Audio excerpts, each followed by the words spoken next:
Hey you! Today we're going to be talking about Dragon Ball Super Volume 3 from Manga Entertainment, and this one I actually really like because you see a lot of different things rather than just the same generic stuff that we've had since Resurrection of F and Battle of Gods. So let's talk about the overview. The overview, as I've just pretty much mentioned, finishes off with the Resurrection of F and goes into the Tournament of Destroyers. So you have a whole list of new characters: Vidos, Champa, Frost, Hit, Cabba, Bottomu, and I can't say his first name, but it's a Magmamon. Magmamon. Automagmara. I can't even say his next surname. But he's a guy that has lots of fire and lava inside him. We also kind of get the addition of Majin Buu, and to be honest, I really don't like Buu. I liked him at the very end of Dragon Ball Z, but considering how he is now, I really don't like him. I think he's a lazy character that should just be written out or should just end up sleeping for a million years somewhere else. I'm not a huge fan of Majin Buu.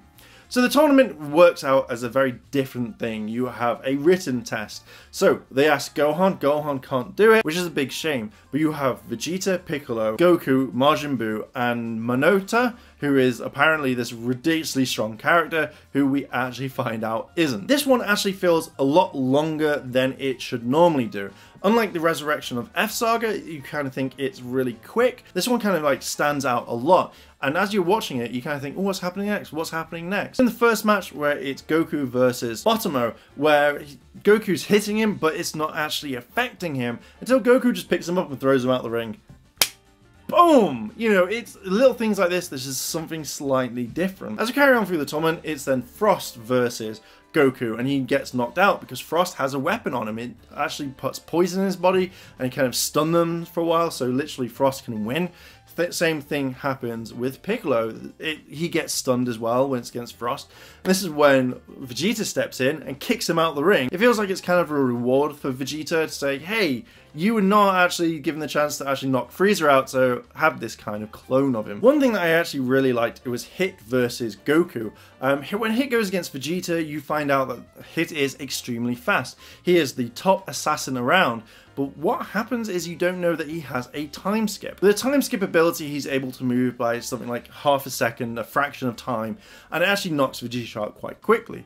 Goku sees this and he's actually able to kind of go against it, kind of like go, hey, you know, Hit's gonna hit me here, so I'm gonna throw a punch here. And it actually kind of works really well. One of the scenes in this, and until we get to much later on, until like Ultra Instinct with the Tournament of Power, is it gives me a really big goosebumpy moment, which is where Goku uses the Super Saiyan Blue and the Kaioken combined, which makes it the Kaioken Blue or something like that.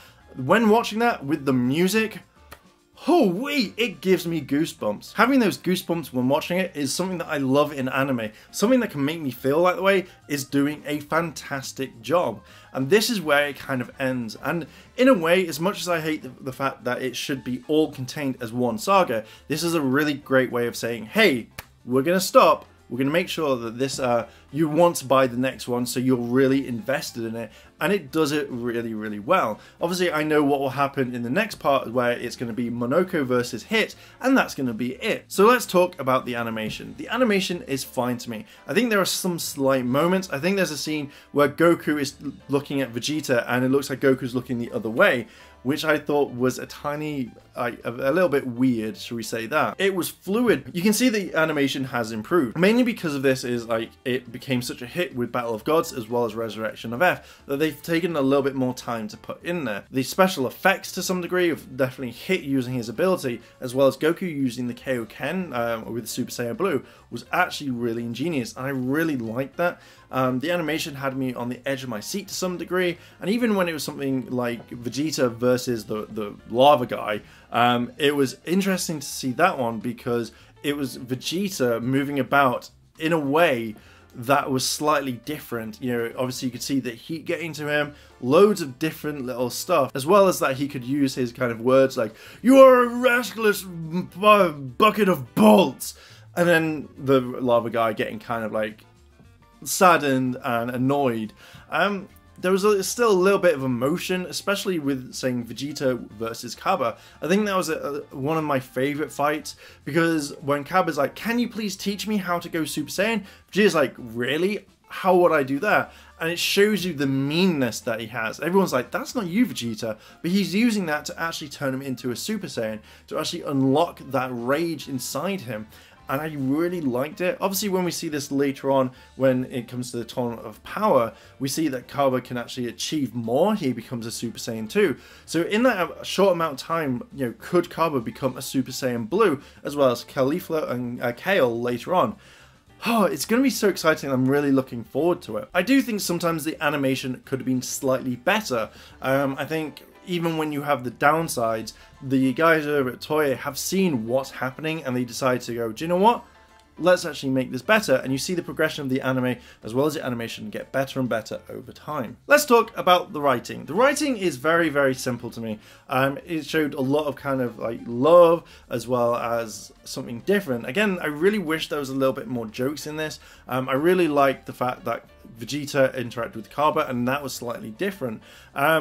Champa, I think his Japanese voice doesn't annoy me, but his English voice annoys me a lot, and I kind of think, why would you have this sort of character? I think his sort of kind of writing wasn't done very well, but I really like Vidos's like writing for her character, where she was a bit kind of like sassy towards Champa as well as kind of the others at times.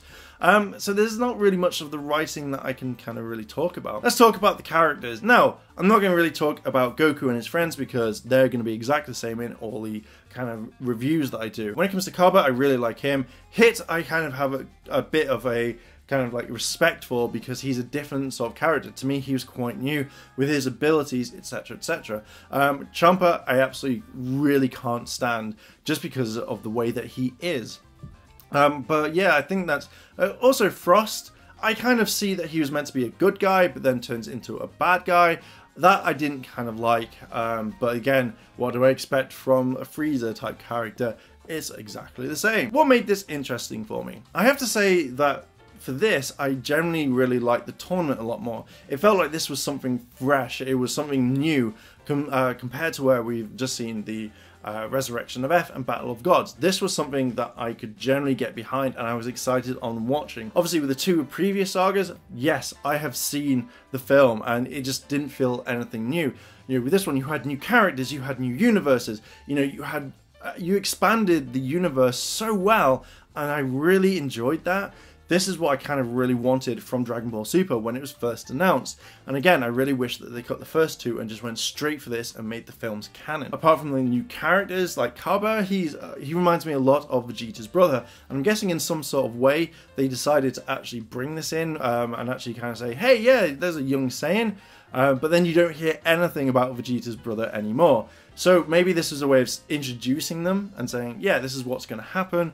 We're going to see a lot more of him much later on, but he's going to be like Vegeta's brother. But in theory, it's Vegeta is his teacher. So my final thoughts. My final thoughts on this is I generally enjoyed this anime. I enjoyed the remaining part of it, and I thought it was absolutely fantastic.